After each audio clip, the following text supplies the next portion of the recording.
are we trying to avoid all salt, or do we need some? We're starting with the list again.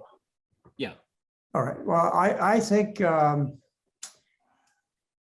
if you try to tell people with a low salt diet, it's usually a failure. The actual reduction in blood pressure when you go on a low salt, typical low salt diet, reducing the sodium by 1,750 milligrams a day, down to what is recommended of 3,500 milligrams a day. The drop in blood pressure is, the top number is about 3 to 5 millimeters of mercury, and the bottom number is about 0.6 of a millimeter of mercury, not very much at all. You have to make a change in the whole diet to get the effects. The only exception to that, I would say, was if you use something like the Kempner diet, which is extremely low in sodium, then you can have profound drops in blood pressure. There's a whole argument out there, and I think it's valid, that low salt diets can be harmful. We're naturally seekers of salt. If you remember, the tip of the tongue tastes with pleasure, minerals, salt.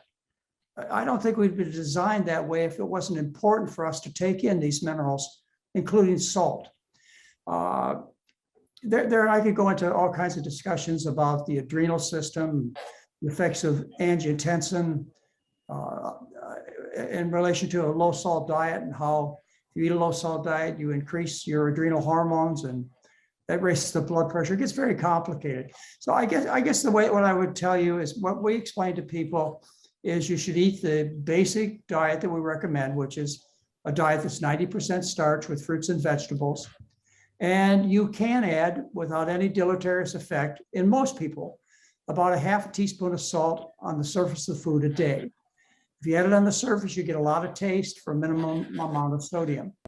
So that's the way that I deal with it. But I think it's an overblown recommendation to eat a low salt diet. People expect too much and they don't get the results they're looking for. They have to change the food. The man said it exactly right again. I was, when I worked at True North, no salt, no salt. And I hope Dr. Goldhammer is not listening, but I'm now of the camp. I agree with Dr. McDougall. A no salt diet, there's a bell-shaped curve. Most people can handle it, but there's definitely people out at the tail of the curve there who, one, need some sodium. They have low blood pressure. They stand up. They're skinny folks. They stand up. Their blood pressure drops, and they do better with some salt in their diet.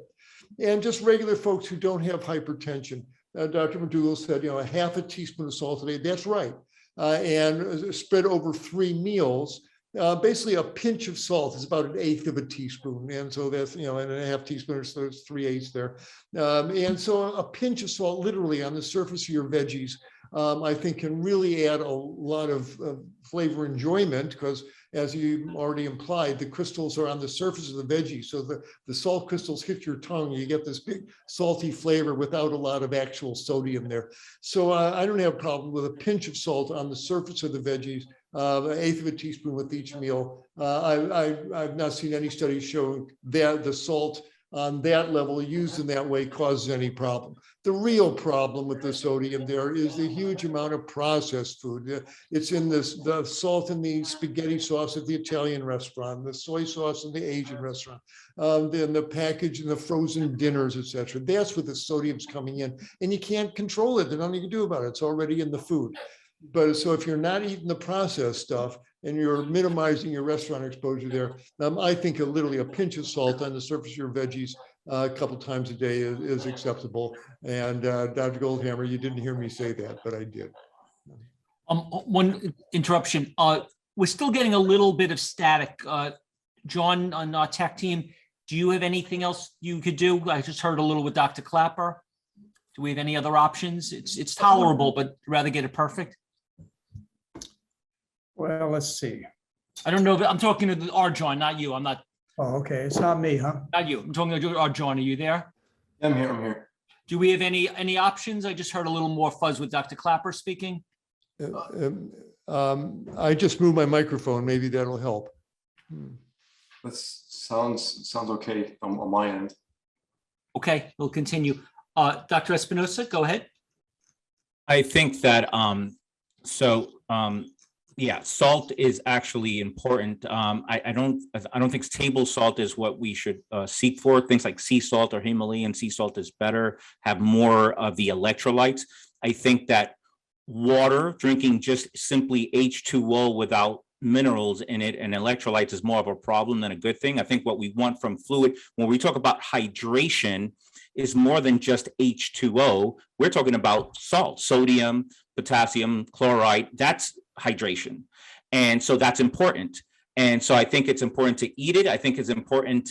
I also see athletes and people that do all kinds of athletic events just drinking water without electrolytes, which I think it's important. And when I introduce electrolytes, they feel a lot better. None of this orthostatic hypotension where the blood pressure comes down, and other issues with just a low salt diet. So again, anything in excess, that's the other thing. Anything in excess becomes a problem, even too much water, right?